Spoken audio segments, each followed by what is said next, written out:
20,000 രൂപയിൽ കൂടുതൽ മാസശമ്പളമുള്ള ഒരു ഗവൺമെന്റ് ജോലിക്ക് വേണ്ടിയുള്ള അവസരങ്ങളാണോ നിങ്ങൾ അന്വേഷിച്ചുകൊണ്ടിരിക്കുന്നത്? എങ്കിൽ ഇതാ railway recruitment board centralised employment notification number 8/2024 അത്തരമൊരു അവസരം നിങ്ങളുടെ മുമ്പിൽ എത്തിച്ചിരിക്കുന്നു. 7th CPC പേ മെട്രിക്സിലെ ലെവൽ 1 ഗ്രൂപ്പ് ഡി പോസ്റ്റുകളാണ് നിങ്ങളെ കാത്തിരിക്കുന്നത്.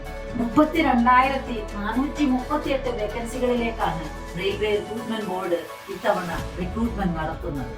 വെറും 10ാം ക്ലാസ് പാസ്, അതല്ലെങ്കിൽ ITI, അതുമല്ലെങ്കിൽ course completed act apprenticeship certificate, ഇവയിൽ ഏതെങ്കിലും ഒന്നാണ് ഇതിനാവശ്യമായിട്ടുള്ള മിനിമം റിക്വയർഡ് ക്വാളിഫിക്കേഷൻ. 18 വയസ്സ് മുതൽ 36 വയസ്സ് വരെ പ്രായമുള്ളവർക്ക് ഇതിന് അപ്ലൈ ചെയ്യാം. നിയമപ്രകാരമുള്ള വയസ്സിളവ് അനുവദനീയമാണ്.